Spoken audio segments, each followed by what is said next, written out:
আমি Mehedi Hasan, managing director style museum limited. আমি বিশ্বাস করি কোয়ালিটি, কমিটমেন্ট এবং সঠিক কমিউনিকেশনই একটি ব্যবসার মূল মন্ত্র। স্টাইল মিউজিয়াম লিমিটেড আমাদের কাছে সন্তানের মতো, যাকে আমরা দায়িত্ব নিষ্ঠা নিয়ে গড়ে তুলেছি এবং দীর্ঘমেয়াদী বিজনেস রিলেশনশিপ তৈরি করতে কাজ করছি।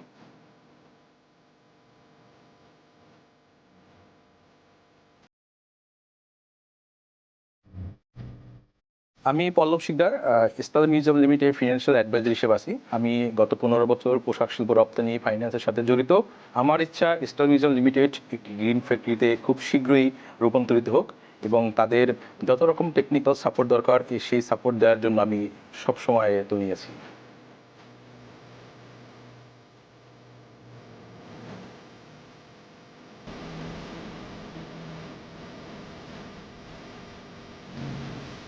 আমি এমপি কুমিয়া, স্টাইল মিউজিয়ামের একজন ডিরেক্টর। স্টাইল মিউজিয়াম আমার একটি স্বপ্ন, আমাদের একটি স্বপ্ন। এই স্বপ্নকে বাস্তবে রূপ দিতে আমরা প্রতিদিন কাজ করছি, যাতে স্টাইল মিউজিয়াম আর সামনের দিকে এগিয়ে যায় এবং আপনাদের ভালোবাসা একদিন বড় একটি ব্র্যান্ড হয়ে ওঠে।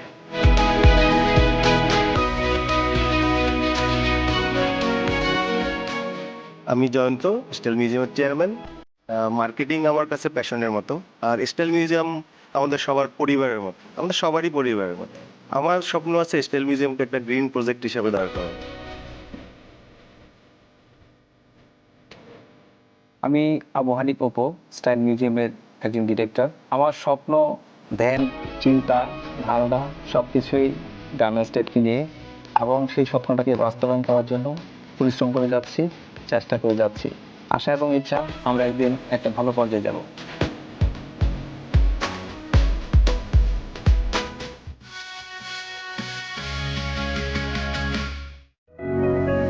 বন্ধুত্ব হলো জীবনের সবচেয়ে সুন্দর কিছু মুহূর্ত আর সুন্দর সম্পর্কগুলোর একটি। সময়ের স্রোতে এই বন্ধুত্ব পড়ে থাকে স্মৃতির গলিতে, তবে কখনো কখনো সেই বন্ধুত্বও হয়ে ওঠে সাফল্যের শক্ত ভিত।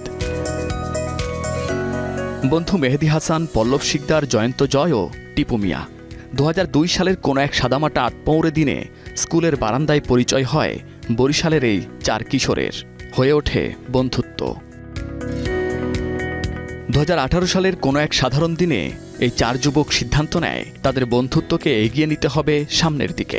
একসাথে পাশাপাশি থাকতে হবে যতটুকু সম্ভব। কখনোই হারানো চলবে না স্মৃতির গলিতে।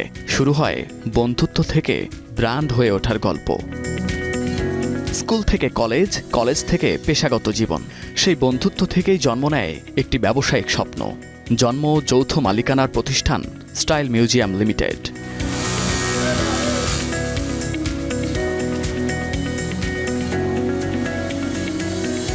এখান থেকে তৈরি পোশাক রপ্তানি হয় বিশ্বের প্রায় 10টি দেশে। এই প্রতিষ্ঠানে কর্মসংস্থান হয়েছে প্রায় 400 শ্রমিকের। কিন্তু তাদের এই পথ চলা মোটেও সহজ ছিল না। লাইসেন্সিং জটিলতা, ব্যবসার ঝুঁকি আর সংগ্রামের মধ্য দিয়ে তারা গড়ে তুলেছেন নিজেদের ব্র্যান্ড স্টাইল মিউজিয়াম লিমিটেড। কর্মক্ষেত্রে আমরা সহকর্মী বা কলিগ হলেও দিন শেষে আমরা বন্ধু, ছোটবেলার বন্ধু। আমাদের বন্ধুত্ব থেকেই তৈরি আমাদের এই প্রতিষ্ঠানটি।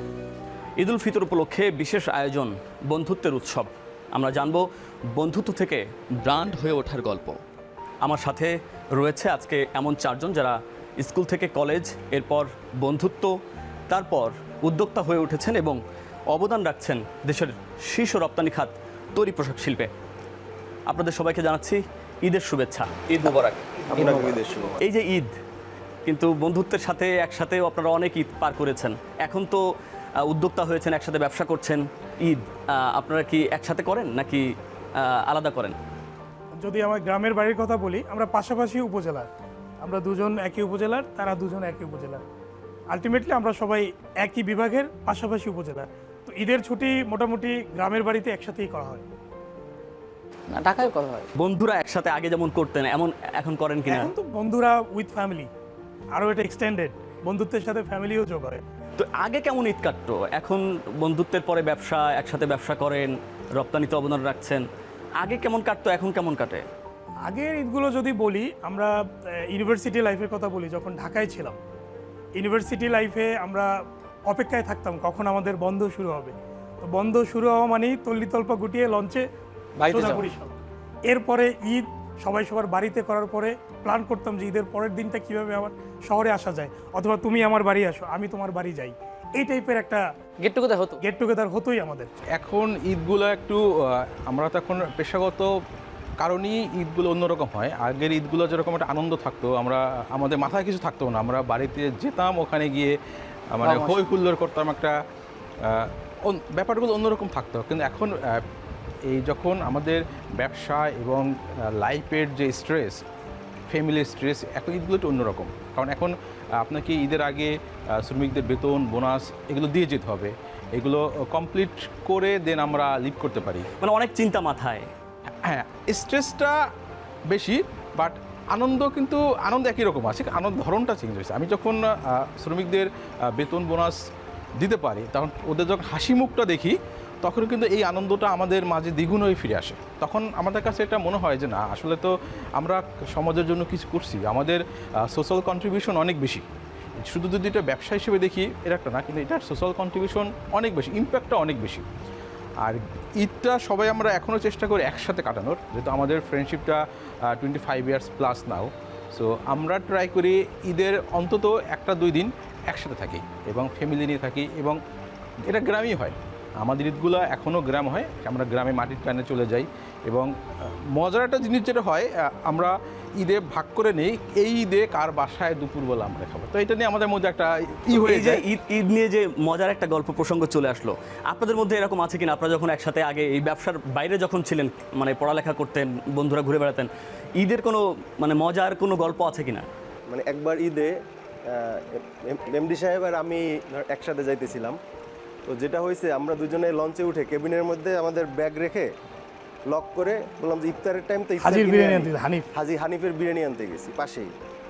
তো এসে দেখি যে ঈদের সময় তো লঞ্চে হলো আপনার সিস্টেম অনুযায়ী নির্দিষ্ট সময় ছেড়ে দেয়।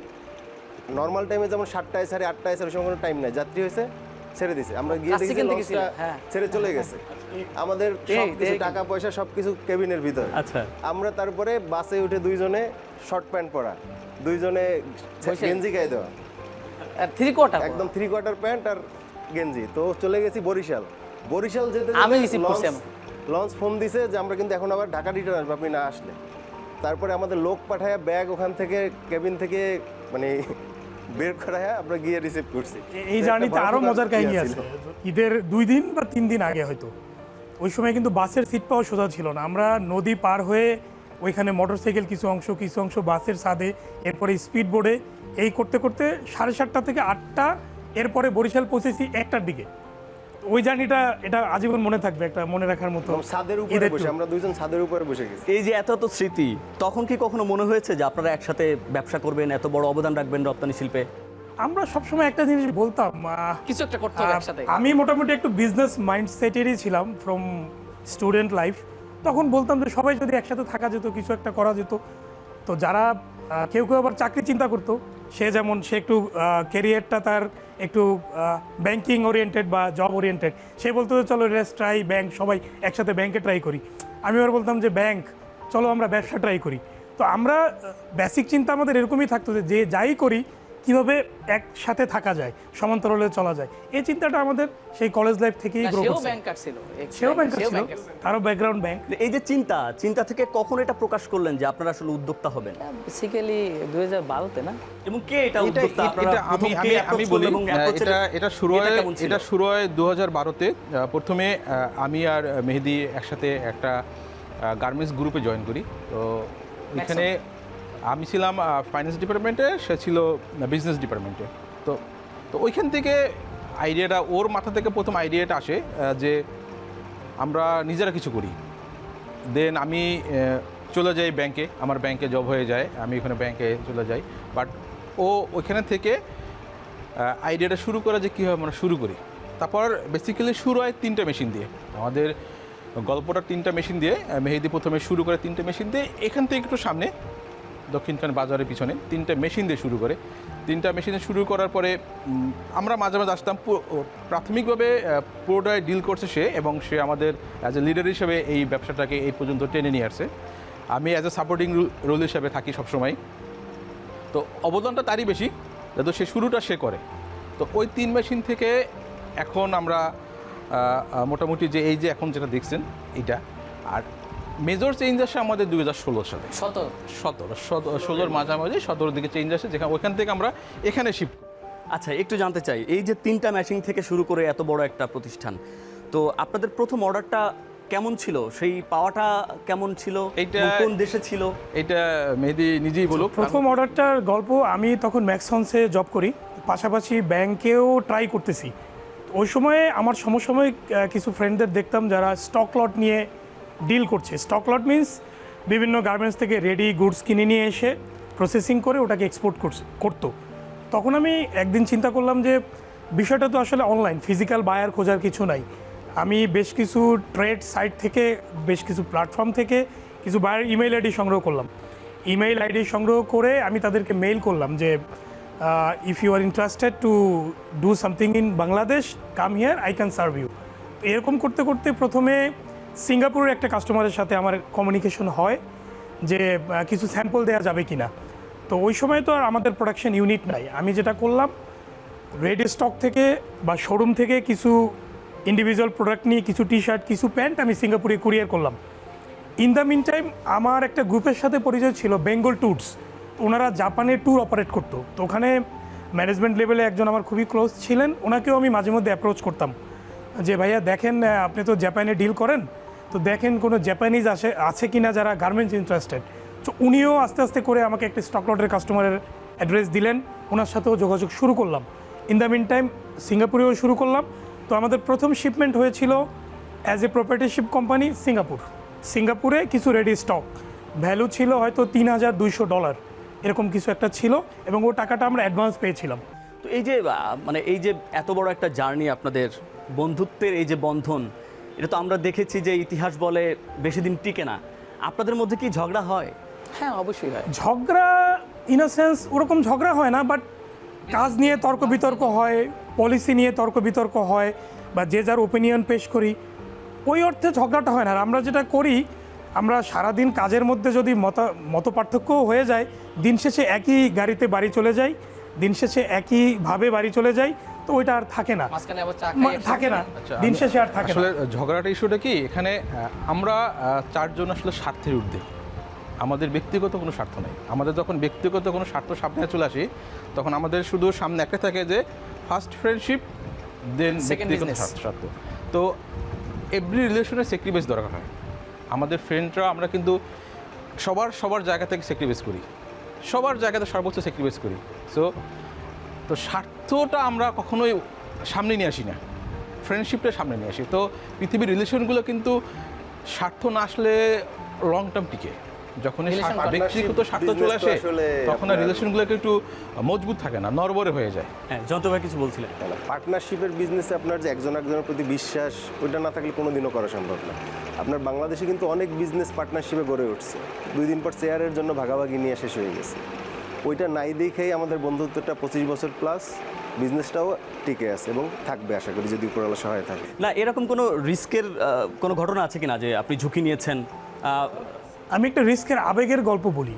প্রথম দিকে যখন আমাদের অল্প কয়েকটা মেশিন, ধরেন 10-15টা মেশিন আমাদের হয়ে গিয়েছিল, তখন আরও কিছু মেশিনের প্রয়োজন ছিল। তখন ওই সময় আমাদের পোর্টফোলিওটা এমন ছিল যে ব্যাংক ফাইন্যান্স করবে, স্পেশালি মেশিনারি, যে ওই অবস্থাটা আমাদের ছিল না। তো ও তখন মধুমতি ব্যাংকে ছিল, আশুলিয়া ব্রাঞ্চে। তো ম্যানেজারকে খুব অ্যাপ্রোচ করে একদিন নিয়ে আসলো আমাদের ছোট ফ্যাক্টরিতে, শুরুর ফ্যাক্টরিটায়।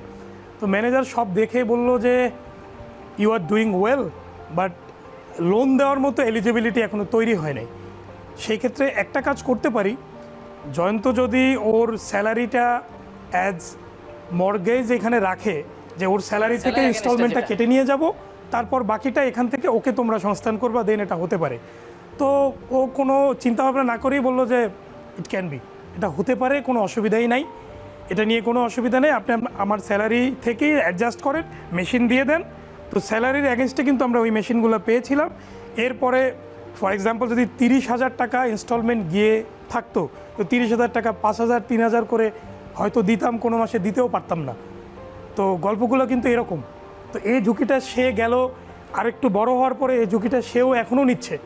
তার স্যালারি বলেন, তার ইন্ডিভিজুয়াল, সে আমাদের মধ্যে একটু জমিদার গোছের মানুষ, তার বাবার প্রপার্টি বা তার সেভিংসটা আমাদের মধ্যে তারই মনে হয় হয়তো একটু আছে বা ওই মুডটা তার আছে। না, ভাইকে দেখলে বোঝা যায় সেটা। এখনো সে তার মুডটাই আছে। তার সেভিংস মুডটা আছে, ওই সেভিংসটা আমাদের জন্য একটা শক্তি, যে আমাদের যদি লাগে তার ওই সেভিংস, ওই প্রপার্টি, ওই ল্যান্ড, ওগুলো আমরা ইন্ডিভিজুয়াল যার প্রয়োজন হোক ইউজ করতে আমি পারবো। তাদের বিজনেসের সরাসরি যুক্ত হতে পারি না, যেহেতু আমি আমার পেশাগত দায়িত্ব অন্য জায়গায়। আমি এখানে টেকনিক্যাল সাপোর্ট এবং আমার ব্যাক এন্ডে যদি কোনো সাপোর্ট লাগে, যে ফ্রেন্ড হিসেবে, ওয়েলউইশার হিসেবে, ভাই হিসাবে, সবগুলো আমি করি। আমাদের বিয়েও সবারই বরিশাল, তো পারিবারিকভাবে আমরা অনেক কানেক্টেড। মজার কথা হলো যে আমার বাবা আর তার দাদা ক্লাসমেট, আমার চাচা আর তার বাবা ক্লাসমেট, আচ্ছা, সে এবং আমি ক্লাসমেট একই আপনি স্কুলে। আপনি বলতে পারেন এটা বনেদির সম্পর্ক, একদম। এটা শুরু হয়েছে অনেক আগে, এটা লাস্ট 100 বছরের কাছাকাছি চলে। আমাদের ভিতরে কখনো এটা আসে নাই যে আমরা আলাদা ভাবি কখনো। এবং আমরা চাই যে এই বন্ধুত্বের বন্ধন পরবর্তী প্রজন্মের মধ্যেও চলুক। পরবর্তী প্রজন্মেও থাকবে অবশ্যই, ইনশাআল্লাহ, থাকবে। আছে, এখনই শুরু হয়েছে।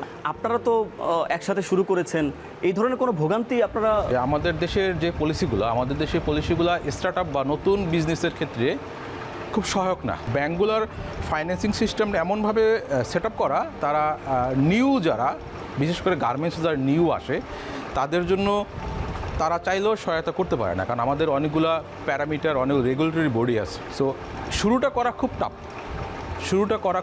তারপরেও নতুন গত কিছু বছর থেকে বাংলাদেশ ব্যাংক এবং আমাদের অ্যাসোসিয়েশন বিকেএমই, বিজিএমই, তারা নতুনদের জন্য অনেকগুলো পলিসি নিয়ে আসছে। আমরা 4 জন যদি জব করতাম, আমরা হয়তো 4টা জায়গায় ভালো থাকতাম, কিন্তু আমরা এই 4 জন যে 1000 লোকের কর্মসংস্থান সৃষ্টি করতে পারছি, এটা কিন্তু সোশ্যাল ইমপ্যাক্ট অনেক বেশি।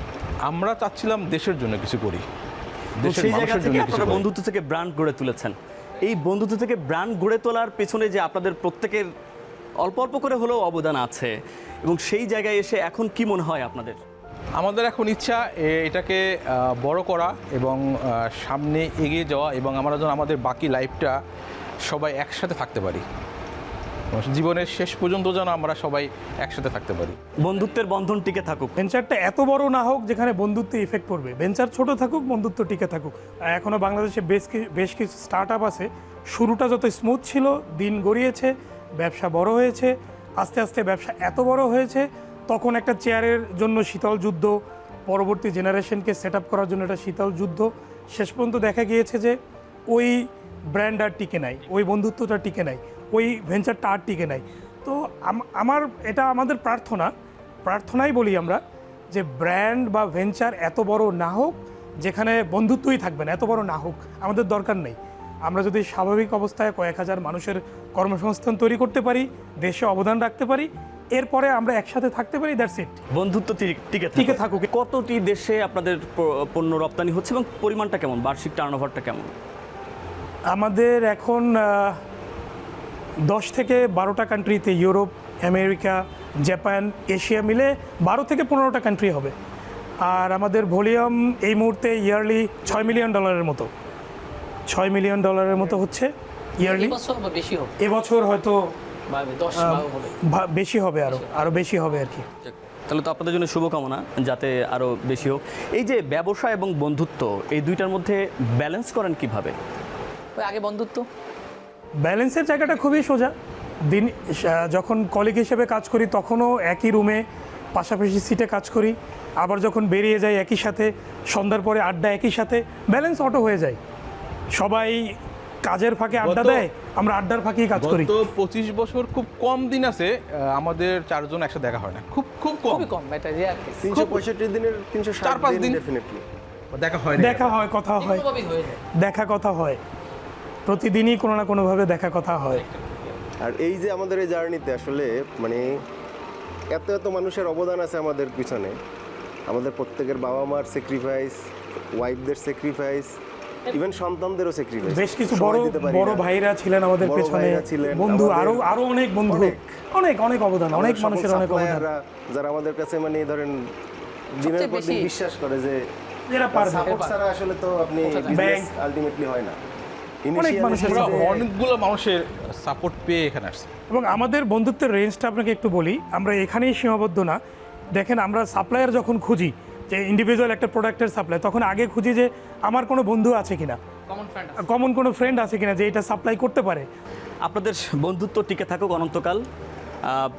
ঈদ মোবারক আপনাদের আবারও। আমরা এতক্ষণ 4 বন্ধুর যে জার্নি ছিল সেই জার্নির পুরো গল্পটা আমরা জানলাম এবং আমরা আশা করব এই ঈদের আনন্দঘন সময়ে তাদের মতো বন্ধুত্বের ব্র্যান্ড বাংলাদেশে আরও তৈরি হোক। সবাইকে ঈদ মোবারক।